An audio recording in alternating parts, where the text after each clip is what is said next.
Sobat Tekno, gue lagi ada di PT Satu Nusa Persada di Batam. Di sini nanti kita akan lihat proses pembuatan dari HP Poco F4 dan Poco F4 GT. PT Satu Nusa Persada Tbk adalah perusahaan manufaktur elektronik di Batam, Kepulauan Riau yang menangani produksi smartphone serta aneka gadget dari berbagai merek, termasuk Xiaomi dan Poco.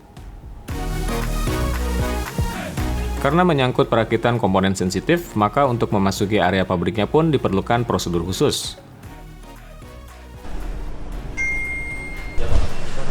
Oke, sekarang udah masuk ke area pabriknya Xiaomi dan Poco. Dan di sini kayaknya masih ada scanning lagi. Kita pakai pakaian khusus untuk bisa masuk ke lingkungan pabriknya. Kita harus mengenakan pembungkus alas kaki serta mantel khusus dan penutup kepala. Tentunya masker wajah juga tetap dikenakan. Oke, sekarang udah pakai baju kelengkapannya. Dan sekarang kita akan masuk untuk melihat ke area pabriknya langsung. Ya, ada banyak banget mesin di sini. Kami mengunjungi line produksi smartphone Poco F4 yang baru saja dipasarkan di Indonesia beberapa bulan belakangan.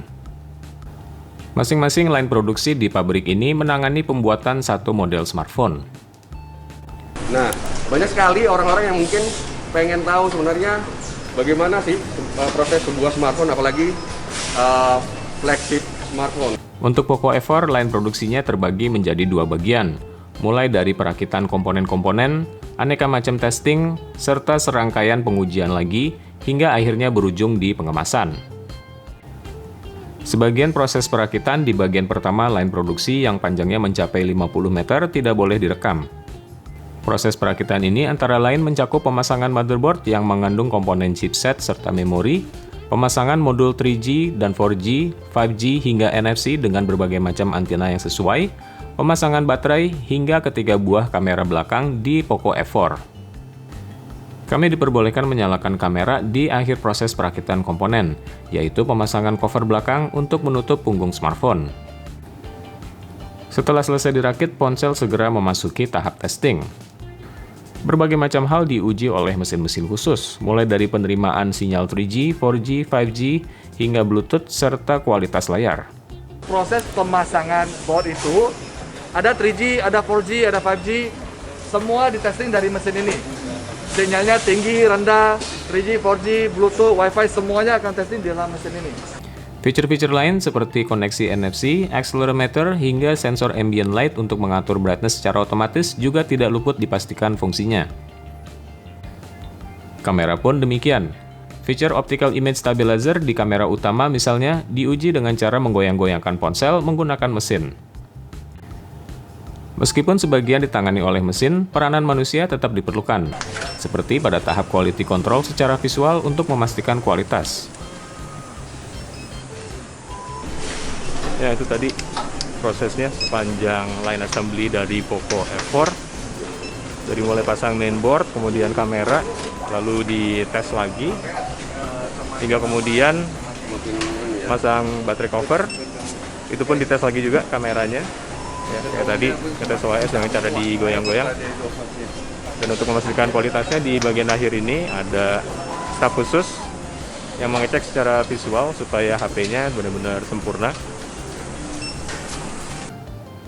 Ponsel yang sudah lolos proses QC akan diuji dengan cara dinyalakan terus-menerus selama 8 jam.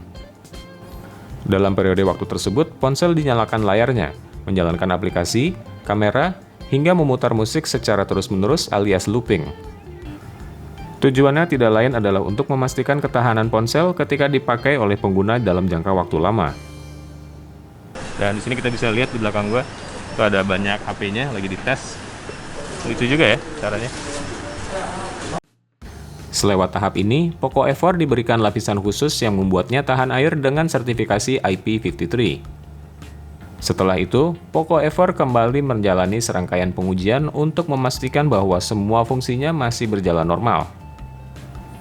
Apabila ditemukan kerusakan, maka unit ponsel yang bersangkutan akan dikirimkan ke awal line produksi untuk mengulang proses perakitan. Poco F4 yang lolos uji akan dilanjutkan ke tahap pemasangan sistem operasinya yang berbasis Android, yaitu MIUI. Sekali lagi, apakah setelah MIUI semua function kamera, video, ke tampak depan, layar depan, speaker, semuanya dites ulang sekali lagi.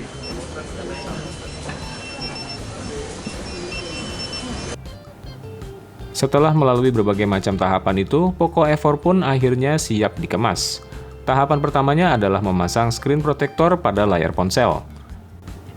Ini merupakan fitur umum yang ditemukan di HP-HP Poco. Hampir siap di packaging, sudah siap untuk digunakan. Oke? Selain unit ponselnya sendiri, aneka macam aksesoris pendamping juga turut dimasukkan ke dalam box kemasan. Proses pembungkusan plastik dilakukan secara otomatis oleh mesin yang ukurannya cukup besar. Poco F4 dan boxnya kemudian dikemas dalam kardus yang masing-masingnya memuat 20 unit smartphone. Apakah sudah selesai?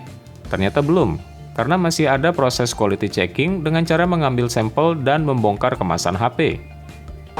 Setelah tadi dimasukin kardus, ternyata prosesnya masih belum selesai.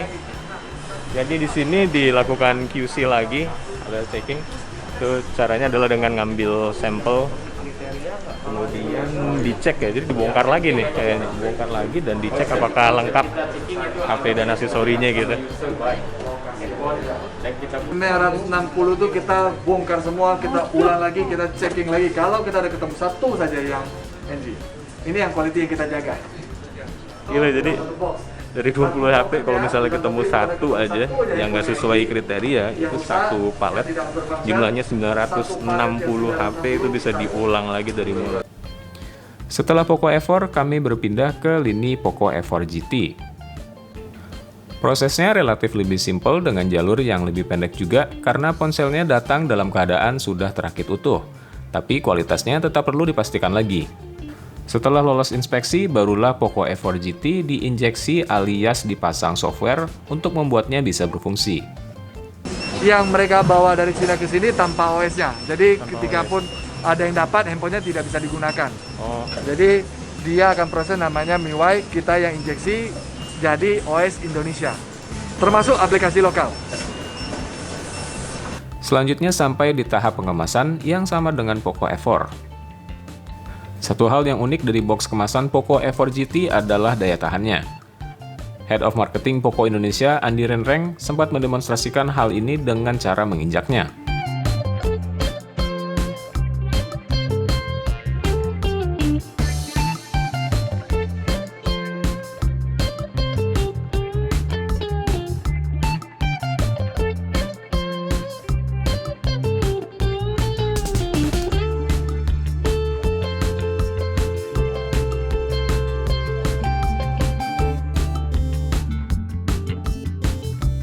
Nah, Sobat Tekno, kita sudah tiba di akhir factory tour Poco di pabrik Satnusa Persada di Batam.